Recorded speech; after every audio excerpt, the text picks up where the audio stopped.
मोहब्बत और नफरत एक ही सिक्के के दो पहलू होते हैं। ये वक्त और हालात के तकाजे होते हैं कि सिक्का कब किस रुख गिरता है, कब फूलों के रंग से लिखी जाने वाले इश्क की पाती खून से लिखी तहरीर बन जाए।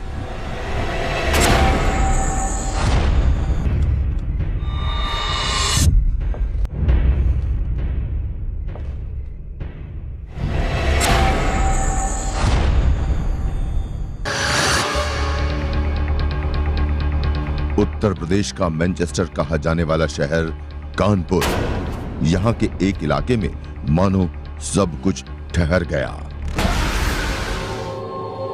रह गई तो चीख पुकार, जार जार रोते चेहरे, माहौल में पसरी सनसनी, दिलों को चीरता मातम और साजिश की स्याही।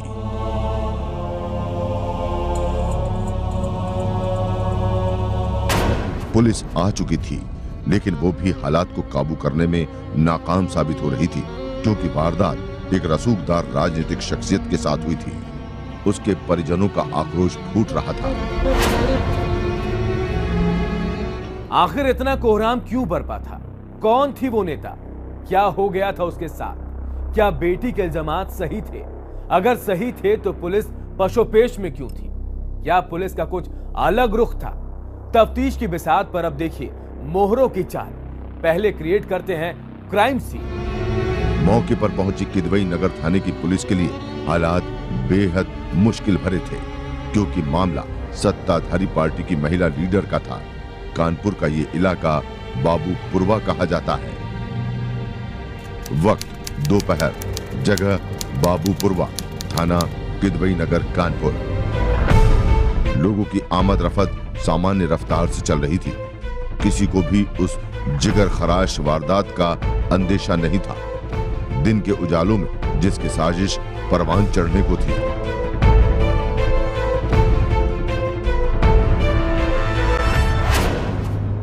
दो रहस्यमय लोग खतरनाक इरादों से करीब मौजूद समाजवादी पार्टी की नेता राधा के घर की तरफ बढ़ते हैं। वहां मौजूद तमाम लोग उनकी हरकतों से वाकिफ न थे।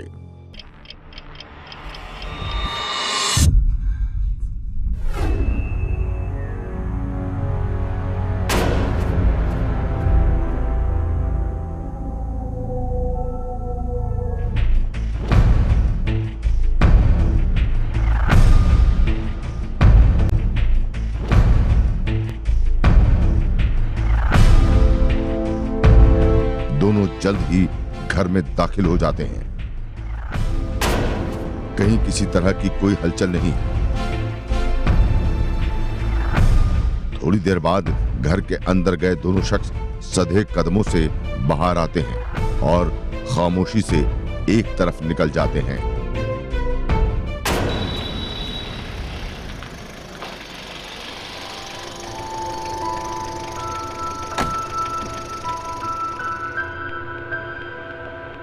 कुछ देर बाद जब राधा के परिजन वापस आते हैं तो घर के अंदर का भयावह मंजर देख के उनका कलेजा मुंह को आ जाता है। गले से चीख निकल जाती है। अंदर राधा की लाश पड़ी थी। निर्ममता से उसका कत्ल किया गया था।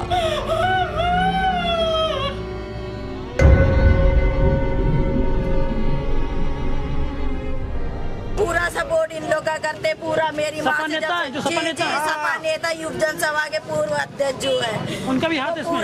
पूरा सहयोग करते थे इन लोग का। बेहद ही विभत्स, दिल को थर्रा देने वाला था वो दृश्य। हैवानियत की हदों को पार करती बर्बरता। आखिर कौन हो सकता है कातिल और क्या होगी कत्ल की वजह? क्या राधा की बेटी के आरोप सही है? साजिश का जाल इतना घना बुना गया कि सब उसमें उलझते चले गए। हम भी जारी और हमारी तफ्तीश भी। देते रहिए यूं ही हमारा साथ।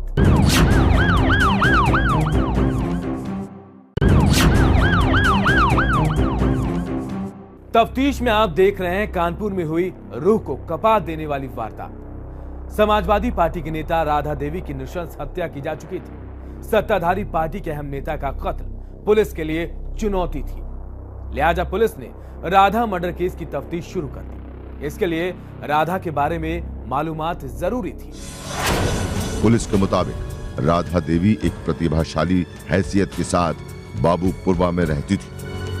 उसका एक भरा पूरा परिवार भी था, जिसमें उसकी 7 बेटियां शामिल थी। क्या कार्यक्रम चल रहा है आपकी तरफ से, क्या तरक्की हो रही है? बस जैसा आपने बताया था वैसे ही सब ठीक चल रहा है। सबसे बात जरूर करिएगा। जरूर जरूर, जैसा आप हाँ। बताएंगे वैसे ही हो रहा है सब। जी, अब उससे बिल्कुल। निश्चिंत रहिए। जी, हमें कोई शिकायत नहीं मिलनी चाहिए। नहीं, आपको कोई शिकायत नहीं मिलेगी। हाँ ठीक है, क्योंकि देखिए समय नहीं है हमारे पास। नहीं, मैं ठीक है? समझ रहा हूँ, मैं समझ रहा हूँ। हाँ नमस्ते मैम। बैठो सूर्य, और बताओ कैसा काम चल रहा काम है? सही चल रहा है, जैसा कहा आपने कहा वैसे चल रहा है मैम। हमें बहुत संभल के काम करना है।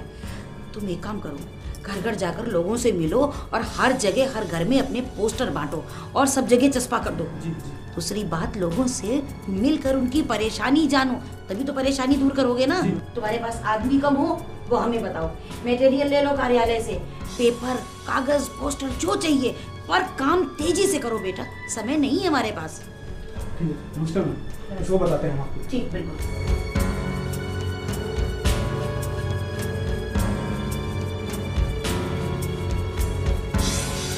हाँ, हमें इसके बारे में आज शाम तक सारी रिपोर्ट चाहिए कि कितने लोग कितनी जगह पहुंचे। आगे, अरे कल से दूसरी लिस्ट बना रखी है हमने भी, हर्षनगर, अशोकनगर, उधर हमने ब्रह्मनगर उधर कवर ही नहीं किया है, वहां भी जाना है कल। गुप्ती की तरफ भेजिए आज आप, कम से कम 25 लोग भेजिए, अलग अलग इलाके में जाए सब। हाँ, गाड़ी घोड़ा नहीं हो तो हमें बताइए, हम इंतजाम कर देंगे, परंतु काम का कोई बहाना नहीं। राधा चूंकि राजनीति में दखल रखती थी, तो उसका व्यक्तित्व भी बेहद दबंग था। न किसी से डर, न किसी का दबाव सहना। और आप विधायक जी के पास चले जाइएगा, हमने कह दिया है, डरने की कोई जरूरत नहीं है, बात हो गई है। हाँ ठीक है, अरे तुम चिंता ना करो, तुम्हारे लिए कह दिया है, काम हो जाएगा, ठीक है, परेशान ना हो। हाँ, आगे तुम लोग, सम्मेलन का काम कैसा चल रहा है? अगर आदमी कम पड़े तो आदमी और ले लेना, पर काम जल्दी होना चाहिए, अच्छा होना चाहिए, समझ गए? ठीक है, हाँ हाँ ठीक है।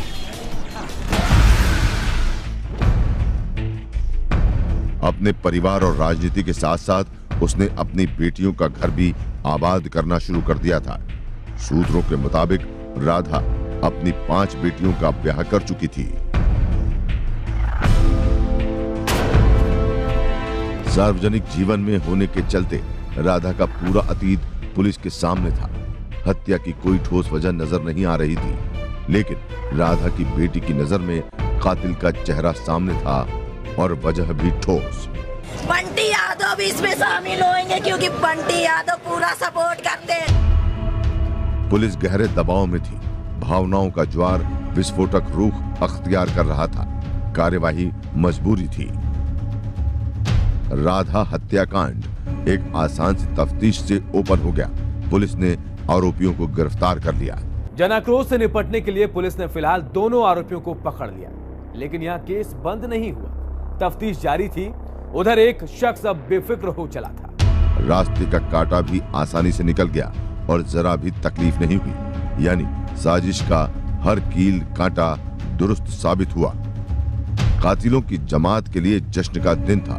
पुलिस को जरा भी भनक नहीं लगी थी। ऐसा गला रेत दिया उसको पता भी नहीं चला, सबके सामने मार दिया, वहाँ सब लोग देखते रह गए, किसी को पता नहीं चला। कैसे पता चलेगा? साजिश तो हमारी थी। क्यों पड़ोसी पकड़े गए? लेकिन पुलिस हाथ पर हाथ रखे नहीं बैठी थी। राधा के हर दोस्त, हर दुश्मन पर उसकी नजर थी। पुलिस का तजुर्बा कहता है कि कई बार ज्यादा हाय तौबा मचाने वाला ही गुनाह का सूत्रधार होता है। इसी बिना पर पुलिस ने 4 जनवरी यानी हत्या के दिन का सुराग लेना शुरू किया। अपनी तफ्तीश में पुलिस को पता चला कि राधा के घर उसकी बेटी प्रीति साथ में रहती थी। कहाँ थी प्रीति अब तक? माँ मैं तो यही थी। आपको अपने पार्टी के काम से फुर्सत नहीं होती, मेरी तरफ कहाँ देखती हो आप? बिटिया चिंता होती है मुझे तुम्हारी, मेरी आंखों से दूर ना हुआ करो। मम्मी मैं बिल्कुल आपके पास हूँ और यही आप ही के पास रहती हूँ, थोड़ा मेरी तरफ भी ध्यान दे दिया करो। ध्यान रहता है बेटा, तभी तो तुम्हारी चिंता होती है। तुम मुझसे टच में रहा करो, कम से कम दिन में 2-4 दफे फोन तो कर लिया करो। ठीक है मम्मी, इतनी चिंता मत करो। तुम्हें समाज की चिंता करनी है, देश की चिंता करनी है, मेरी चिंता छोड़ दो। और मेरी बेटी की चिंता कौन करेगा, मैं ही तो करूँगी। हाँ ये भी है। आज हम लोग घूमने के लिए जाएंगे मुस्तफा के साथ। नहीं जाऊंगा। अरे कितने दिन हो गए हम लोग कहीं घूमने के लिए नहीं गए। तो बिठूरी चलना है? हाँ हाँ बिठूरी चल। ठीक है चलिए। चल मैं नहीं जाऊंगा।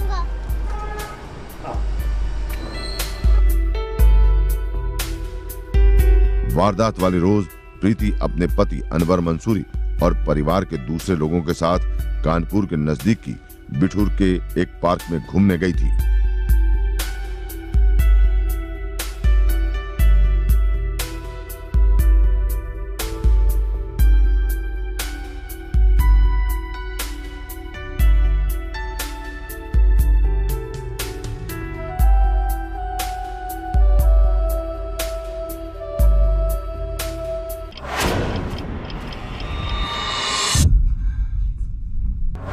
राधा घर पर बिल्कुल अकेली थी। एक अकेली औरत, खाली घर और गाफिल लोग, गुनाह के लिए मुफीद माहौल। तो क्या प्रीति साजिशन पार्क में गई थी या पड़ोसियों ने अनुकूल हालात का फायदा उठाया था? साजिश के सिरे उधरने लगे थे, लेकिन जब सामने आएगा असली गुनहगार तो यकीनन हैरान हो जाएंगे आप। ब्रेक के बाद तार तार होती साजिश।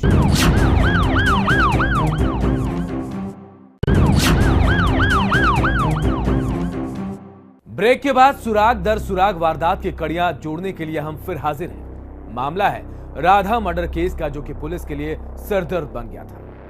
आपकी पुलिस ने सिरा पकड़ा राधा की बेटी प्रीति का, तो क्या कुछ संदेहास्पद था? दरअसल प्रीति की जिंदगी में कुछ पेंच था और वो ही माँ बेटी के रिश्तों की फांस बन गया। बेटा कोई भी ऐसा काम मत करना जिससे मेरी नाक कटे। बहुत मेहनत से तुम्हें पाला है, सारा दिन घर से बाहर रहती हूँ, पर दिमाग मेरा घर पे लगा रहता है। आप चिंता मत करो माँ, मैं ऐसा कुछ नहीं करूँगी जिससे आप... अरे आप अनवर। माँ ये है अनवर, मेरे बहुत अच्छे दोस्त। अनवर ये मम्मी। चले? हाँ चलते ना, फिल्म में प्रोग्राम था। मम्मी चलती हूँ, मैं फोन पे कांटेक्ट में रहूँगी।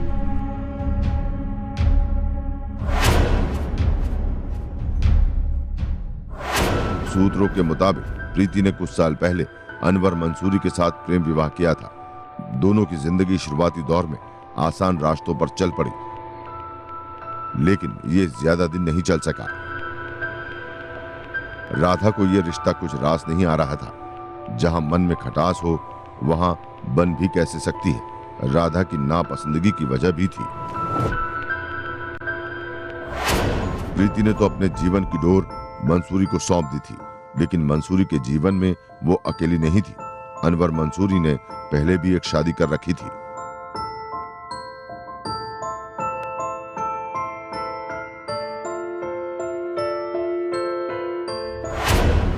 सूत्रों के मुताबिक अनवर मंसूरी के सामने एक मुश्किल थी।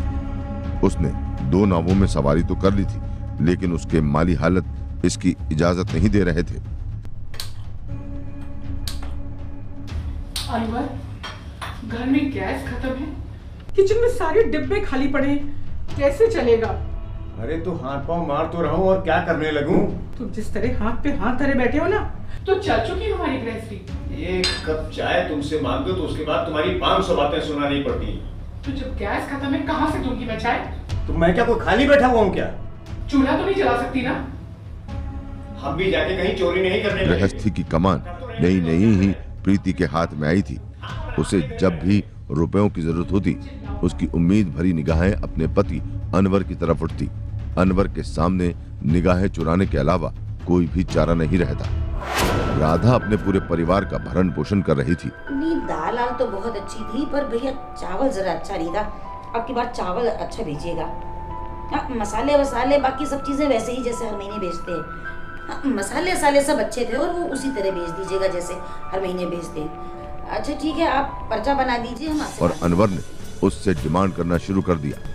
बताओ मम्मी जी, आप तो जानती है ना कि कभी कदार घर में ऊंच नीच अच्छे बुरे दिन सब चलते रहते हैं, तो पता ही होगा आपको।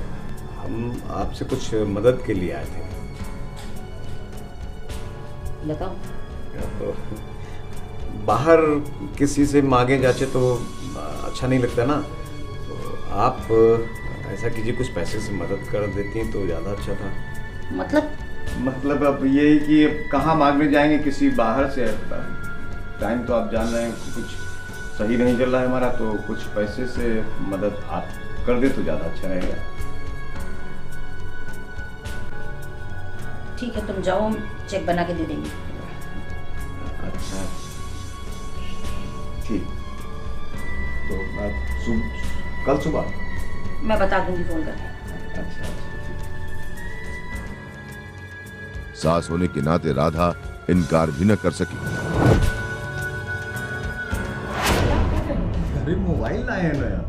कहते हैं मुफलिसी 100 गुनाह होती है, मर्द का एतबार खोती है।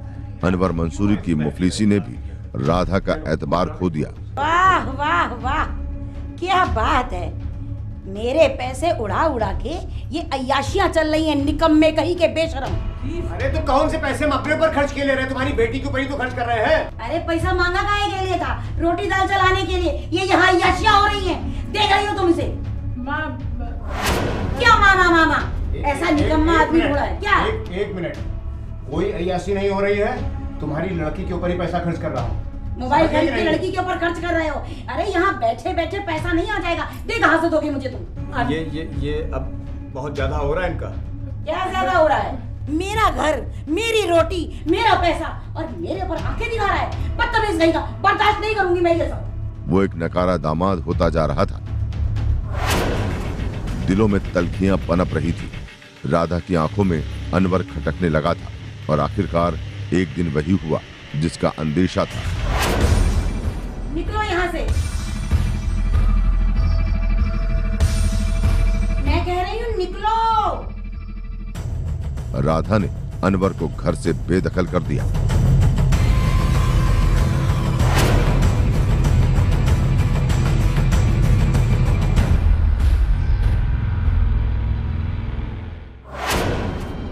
अपराधी का चेहरा धुंधला ही सही, लेकिन सामने आने लगा था।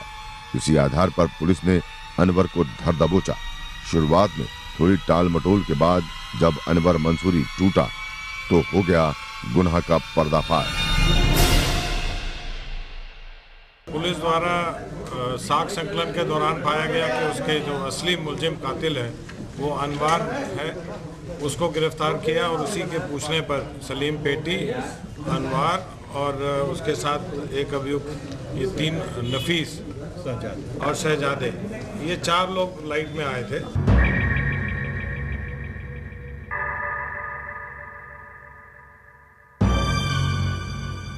राधा से अपमानित होने के बाद अपनी मुफलिसी के चलते अनवर मंसूरी के कदम अपराध की राह पर उठ गए और उसने रच डाली एक भयावह साजिश। राधा के कत्ल के मुताबिक अनवर मंसूरी ने अपने 2 साथियों शहजादे और नफीस के साथ एक जाल बुना, जिसके तहत वारदात वाले रोज वो अपने परिवार के साथ बिठूर चला गया और यहाँ शहजादे और नफीस ने वारदात को अमली जामा पहना दिया। कहते हैं कि अपराधी कितना भी शातिर क्यों ना हो, कानून के हाथ एक न एक दिन उस तक पहुंच ही जाते हैं। अनवर मंसूरी भी इसी गुमान में था कि वो कभी पकड़ा नहीं जाएगा, लेकिन आखिरकार गुनहगार अपने अंजाम तक पहुंच ही गया। तफ्तीश में आज बस इतना ही। अगली बार फिर किसी अपराधी के इरादे होंगे तार तार।